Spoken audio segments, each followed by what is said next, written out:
Welcome to SPS channel. ಇವತ್ತಿನ ವಿಡಿಯೋಲಿ ನಿಮಗೆ PAN card, instant E PAN card ಹೆಂಗೆ ನೀವು ಅಪ್ಲೈ ಮಾಡಬಹುದು ಮತ್ತೆ ಡೌನ್ಲೋಡ್ ಮಾಡೋ ಬಗ್ಗೆ ನಿಮಗೆ ಈ ವಿಡಿಯೋ ಮುಖಾಂತರ ತಿಳಿಸ್ತಾ ಇದ್ದೀನಿ. ನೀವು ಇನ್ಸ್ಟೆಂಟ್ ಅಂದ್ರೆ ಇನ್ಸ್ಟೆಂಟ್ ಆಗಿ ವಿತೌಟ್ ಸಿಗ್ನೇಚರ್ ಇರುತ್ತೆ. ಇದು ದಯವಿಟ್ಟು ಗಮನ ಇಟ್ಕೊಳ್ಳಿ. ನಿಮ್ಗೆ ಇದು ಸ್ಟೆಪ್ ಬೈ ಸ್ಟೆಪ್ ನಿಮ್ಗೆ ತಿಳಿಸ್ತಾ ಹೋಗ್ತೀನಿ. ಮೊದಲಿಗೆ ಫಸ್ಟ್ ಆಗಿ ನೀವು ಇನ್ಕಮ್ ಟ್ಯಾಕ್ಸ್ ಗೂಗಲ್ಗೆ ಹೋಗ್ಬಿಟ್ಟು ನೀವು ಇನ್ಕಮ್ ಟ್ಯಾಕ್ಸ್ ಪೋರ್ಟಲ್ ಅಂತ ಟೈಪ್ ಮಾಡಿ. ಈ ವಿಡಿಯೋ ದಯವಿಟ್ಟು ಈ ವಿಡಿಯೋ ಕೊನೆ ತನಕ ನೋಡಿ, ಅವಾಗಲೇ ನಿಮ್ಗೆ ಅರ್ಥ ಆಗೋದು ಹೆಂಗೆ ಡೌನ್ಲೋಡ್ ಮಾಡೋದು, ಹೆಂಗೆ ಅಪ್ಲೈ ಮಾಡೋದು ಅಂತ.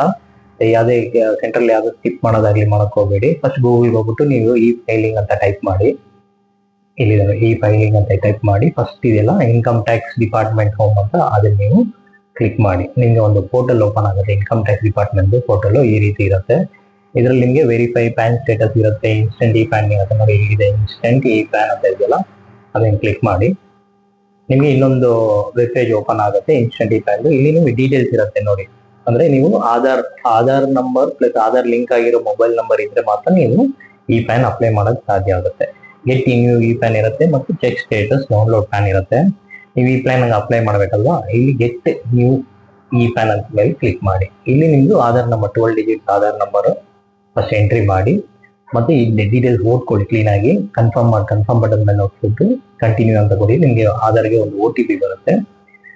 OTP ವ್ಯಾಲಿಡೇಷನ್ ಅಂತ ಇರುತ್ತೆ, ವ್ಯಾಲಿಡಿಟಿ ಆಧಾರ್, ಅದನ್ನೆಲ್ಲ ನೀವು ಕ್ಲಿಕ್ ಮಾಡ್ಕೊಂಡು ಕನ್ಸರ್ಟ್ ನಲ್ಲಿ ಕ್ಲಿಕ್ ಮಾಡಿ ಜನರೇಟ್ OTP ಅಂತ ಕೊಟ್ರೆ ನಿಮಗೆ ಒಂದು OTP ಶೋ ಆಗುತ್ತೆ.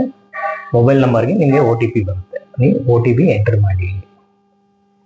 ಒನ್ಸ್ ನೀವು OTP ಎಂಟರ್ ಮಾಡಿದ್ಮೇಲೆ ಇಲ್ಲಿ ಕಂಟಿನ್ಯೂ ಅಂತ ಇದೆಯಲ್ಲ, ಇಲ್ಲಿ ಅಗ್ರಿ ಬಟನ್ ಒಪ್ಕೊಟ್ಟು ಕಂಟಿನ್ಯೂ ಅಂತ ಕೊಟ್ಟಾಗ OTP ವ್ಯಾಲಿಡೇಟ್ ಆದ್ರೆ ಇಲ್ಲಿ ನೋಡಿ ನಿಮ್ದು ಫೆಚ್ ಆಗುತ್ತೆ ಡೀಟೇಲ್ಸ್. ನಿಮ್ಮ ಆಧಾರ್ ಕಾರ್ಡ್ ಇಲ್ಲ ಫೋಟೋ ಆಗಲಿ, ಆಧಾರ್ ನಂಬರ್ ಆಗಲಿ, ಡೇಟ್ ಆಫ್ ಬರ್ತ್, ನೇಮು ಎಲ್ಲ ಕರೆಕ್ಟ್ ಆಗಿದೆಯಾ ನೋಡ್ಕೊಳ್ಳಿ. ಜೆಂಡರ್ ಎಲ್ಲ ಕರೆಕ್ಟ್ ಆಗಿದೆ ನೋಡ್ಕೊಳ್ಳಿ. ಒಂದ್ ನಿಮ್ಗೆ ಇದೆಲ್ಲ ಕರೆಕ್ಟ್ ಆಗಿದೆ ಅಂದ್ರೆ ಇಲ್ಲಿ ಕೆಳಗಡೆ ಇದೆ ನೋಡಿ ಅಕ್ಸೆಪ್ಟ್ ಅಂತ ಕ್ಲಿಕ್ ಮಾಡಿ. ಇಲ್ಲಾಂದ್ರೆ ಇಲ್ಲಿ ನೋಡಿ ಲಿಂಕ್ ಇಮೇಲ್ ID ಅಂತ ಇದ್ದಾನೆ. ಇಲ್ಲಿ ಇಮೇಲ್ ID ನೆಸೆಸಿಟಿ ಇದೆ, ಇಮೇಲ್ ID ಕೊಡ್ಬೋದು, ಇಲ್ಲಾಂದ್ರೆ ಸ್ಕಿಪ್ ಮಾಡ್ಬೋದು. ಕಂಟಿನ್ಯೂ ಅಂತ ಕೊಡಿ. ಒಂದ್ ನೀವು ಕಂಟಿನ್ಯೂ ಅಂತ ಕೊಟ್ಟಾಗ ನಿಮಗೆ ಇಲ್ಲಿ ಒಂದು e PAN been submitted successfully ಅಂದ್ರೆ ಇಲ್ಲಿ ಅಕ್ನಾಲೇಜ್ ನಂಬರ್ ಅಂತ ಬರುತ್ತೆ. ಇದನ್ನ ಕಾಪಿ ಮಾಡಿ ಇಟ್ಕೊಳ್ಳಿ. ಒಂದ್ ನೀವು ಕಾಪಿ ಮಾಡಿ ಇಟ್ಕೊಂಡು ಮತ್ತೆ ಬ್ಯಾಕ್ ಬಂದು ಇನ್ಸ್ಟೆಂಟ್ ಇ ಪ್ಯಾನ್ ಅಂತ ಇದೆಯಲ್ಲ ಅಲ್ಲಿ ಕ್ಲಿಕ್ ಮಾಡಿ. ಇಲ್ಲಿ ಇದೆಯಲ್ಲ ನಿಮಗೆ ಸ್ಟೇಟಸ್ ಡೌನ್ಲೋಡ್ ಪ್ಯಾನ್ ಕಂಟಿನ್ಯೂ ಇದೆ. ಇಲ್ಲಿ ನಿಮ್ದು ಆಧಾರ್ ನಂಬರ್ ಹಾಕಿ 12 ಡಿಜಿಟ್ ಆಧಾರ್ ನಂಬರ್ ಹಾಕ್ಬಿಟ್ಟು ಮತ್ತೆ ಕಂಟಿನ್ಯೂ ಅಂತ ಕೊಟ್ಟಾಗ ಮತ್ತೆ OTP ಕೇಳುತ್ತೆ. ಮೊಬೈಲ್ ನಂಬರ್ OTP ಬಂದಿದ್ದ ತಕ್ಷಣ OTP ಎಂಟ್ರಿ ಮಾಡಿ. 6 ಡಿಜಿಟ್ OTP ಬರುತ್ತೆ ನೋಡಿ. ಇಲ್ಲಿ ನಿಮಗೆ ಇನ್ ಪ್ರೋಗ್ರೆಸ್ ಅಂತ ಬರುತ್ತೆ. ಸ್ವಲ್ಪ ಜನಕ್ಕೆ ಇದು ಪ್ರಾಬ್ಲಮ್ ಆಗ್ತಾ ಇದೆ ಇನ್ ಪ್ರೋಗ್ರೆಸ್ ಅಂತ. ಬಟ್ ಒಂದು 2 ಡೇಸ್ ಬಿಟ್ಬಿಟ್ಟು ನೀವು ಮತ್ತೆ ಲಾಗಿನ್ ಆಗಿ ಸೇಮ್ ಪೋರ್ಟಲ್ ಅಲ್ಲಿ ಲಾಗಿನ್ ಆಗಿ ಮತ್ತೆ ಇನ್ಸ್ಟೆಂಟ್ ನಾನು ಟ್ರೈ ಮಾಡಿದ್ದೀನಿ ನೋಡಿ. ಇನ್ಸ್ಟೆಂಟ್ ಇ ಪ್ಯಾನ್ ಅಂತ ಹೊಡ್ಬಿಟ್ಟು ಅಲ್ಲಿ ನಿಮಗೆ ಡೌನ್ಲೋಡ್ ಆಪ್ಷನ್ ಇದೆ ನೋಡಿ, ಕಾಣಿಸ್ತಾ ಇದೆಯಲ್ಲ, ಅಲ್ಲಿ ಕಂಟಿನ್ಯೂ ಕೊಡಿ. ಇಲ್ಲಿ ಆಧಾರ್ ನಂಬರ್ ಎಂಟ್ರಿ ಮಾಡಿ. ಮತ್ತೆ ಒಂದು 2 ಡೇಸ್ ಬಿಟ್ಟು ನೀವು ಟ್ರೈ ಮಾಡಿ. ಖಂಡಿತ ನಿಮಗೆ ಇನ್ಸ್ಟೆಂಟ್ ಇ ಪ್ಯಾನ್ ಜನರೇಟ್ ಆಗಿರುತ್ತೆ ನೋಡಿ. PAN allotted successfully. ನೀವು ಪ್ಯಾನ್ ಅಲಾಟೆಡ್ ಸಕ್ಸಸ್ಫುಲಿ ಡೇಟ್ ನೋಡ್ಬೋದು. ಮತ್ತೆ request for new allotment submitted, ಯಾವ ಡೇಟಲ್ಲಿ ನೀವು ಸಬ್ಮಿಟ್ ಮಾಡಿದ್ದೀರಾ. ಮತ್ತೆ ನಿಮಗೆ ವ್ಯೂ ಇ ಪ್ಯಾನ್ ಇದೆ, ಡೌನ್ಲೋಡ್ ಆಪ್ಷನ್ಸ್ ಇದೆ. ಇಲ್ಲಿ ನೀವು ಇಲ್ಲಿ ಡೌನ್ಲೋಡ್ ಕೂಡ ಮಾಡ್ಕೋಬಹುದು. ಈ ಪ್ಯಾನ್ ಡೌನ್ಲೋಡ್ ಮಾಡ್ಕೊಂಡು ಇಲ್ಲಿದೆ ನೋಡಿ ಡೌನ್ಲೋಡ್ ಆಪ್ಷನ್, ಅದು ಕ್ಲಿಕ್ ಮಾಡಿ. ನಿಮಗೆ PDF ಡೌನ್ಲೋಡ್ ಆಗುತ್ತೆ. ಅದಕ್ಕೆ ಮುಂಚೆ ನೀವು ಒಂದು ಪಾಸ್ವರ್ಡ್ ಎಂಟ್ರಿ ಮಾಡಬೇಕಾಗುತ್ತೆ.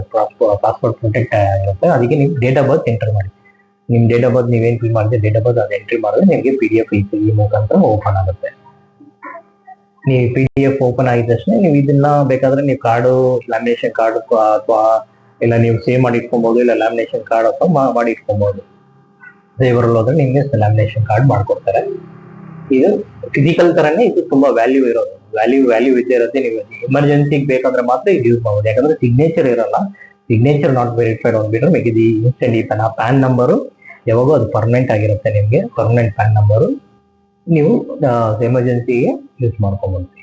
ಇದು ಸ್ನೇಹಿತರೆ ಇವತ್ತು ಇದೇನು ವಿಡಿಯೋ ನಿಮ್ಗೆ ಎಲ್ಲರಿಗೂ ಇಷ್ಟ ಆಗಿದೆ. ಪ್ಲೀಸ್ ಲೈಕ್, ಸಬ್ಸ್ಕ್ರೈಬ್ ಮಾಡ್ಕೊಳ್ಳಿ, ಶೇರ್ ಮಾಡಿ. ಇದೇ